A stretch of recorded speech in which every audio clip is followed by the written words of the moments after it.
Bonjour mes amis. Aujourd'hui, nous allons examiner certains des principes les plus simples mais profonds pour vivre une vie heureuse et réussie. Ces principes viennent de Jésus lui-même, qui les a exposés dans le Sermon sur la montagne, et ils étaient l'expression de sa propre vie.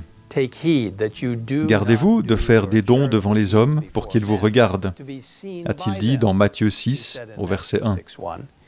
Le Christ s'attaque ici au cœur de la nature humaine, le désir de vanité, l'égocentrisme. Combien de fois accomplissons-nous un acte de charité en espérant recevoir des louanges et des honneurs pour nos bonnes actions? Pourtant, en tant que disciples du Christ, nous devons rendre gloire à Dieu, dont la grâce et la puissance nous donnent la capacité de faire le bien. Nous devons donner de tout notre cœur, non pour faire étalage de nos bonnes actions, mais par pitié et par amour pour ceux qui souffrent, a écrit Ellen White. La sincérité et la vraie bonté sont des mobiles que le ciel approuve. Jésus exhorte ensuite ses disciples à être sincères dans les activités spirituelles plutôt que de se donner en spectacle.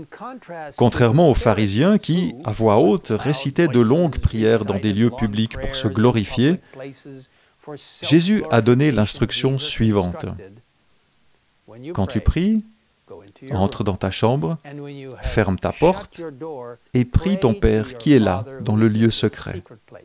Et ton Père qui voit dans le secret te le rendra. Jésus avait certains lieux de communion avec Dieu, et nous devrions en faire autant, avoir un endroit où lui seul peut nous entendre et où nous pouvons lui déverser notre cœur. La prière est une nécessité absolue pour tous ceux qui désirent suivre Jésus. Écoutez cette incroyable promesse.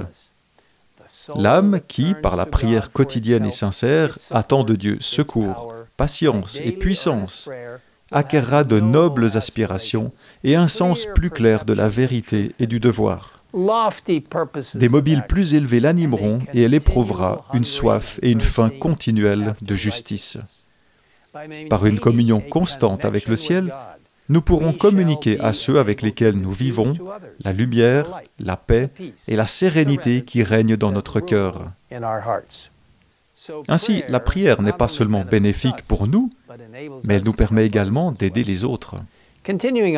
Poursuivant, Jésus nous exhorte en disant « Ne vous amassez pas des trésors sur la terre, mais amassez-vous des trésors dans le ciel. En effet, là où est ton trésor, là aussi sera ton cœur. » Ici, le Christ nous demande de ne pas faire de la recherche de trésors terrestres l'objectif principal de notre vie. Il vaut mieux reconnaître que toutes les ressources viennent de lui, en rendant fidèlement la dîme et en soutenant généreusement son travail par des offrandes financières et des dons constitués de notre temps et de nos talents. Jésus encourage une dévotion totale à Dieu, en avertissant que personne ne peut servir deux maîtres. Remarquez qu'il ne dit pas que nous ne voulons pas ou que nous ne devons pas servir deux maîtres, mais que nous ne le pouvons pas. Il n'y a pas de position neutre. Soit nous permettons au Christ de vivre dans nos cœurs, soit l'ennemi de la justice y habitera. Ne vous inquiétez pas, dit Jésus, nous rappelant qu'il prend soin des plus petites créatures et plus encore de nous. Plutôt que de s'inquiéter anxieusement, il nous invite en disant « Recherchez d'abord le royaume et la justice de Dieu, et tout cela vous sera donné en plus. » Résumant ces principes vivifiants, Ellen White écrit « Lorsque nous prenons en main la direction de nos affaires personnelles, comptant sur notre propre sagesse pour réussir et cherchons à les porter sans son aide, nous nous chargeons d'un fardeau que Dieu ne nous destinait pas. Nous nous mettons ainsi à sa place et endossons la responsabilité qui lui incombe. C'est alors que nous pouvons nous inquiéter sérieusement et appréhender ennuis et pertes, car ils viendront certainement.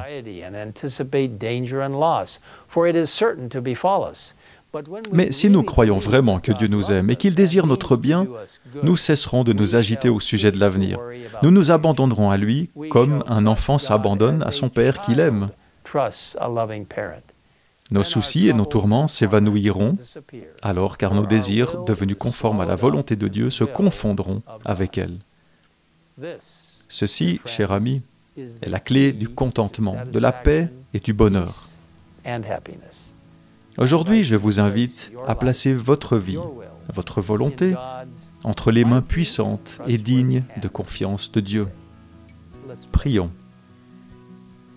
Père Céleste, nous te remercions pour les bénédictions que tu accordes à chacun d'entre nous et pour que beaucoup d'autres choses dont nous nous inquiétons et qui nous préoccupent ne soient pas en fait des choses dont nous sommes responsables. Aide-nous à dépendre entièrement de toi, en reconnaissant que si nous sommes entre tes mains, tu dirigeras, tu guideras et tu pourvoiras.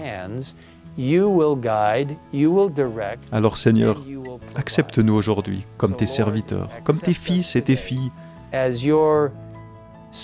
des personnes qui sont prêtes à proclamer un message venant directement de toi et qui comprennent vraiment que tu es celui qui fournit tout ce dont nous avons besoin.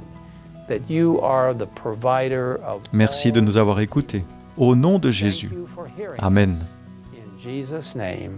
Amen.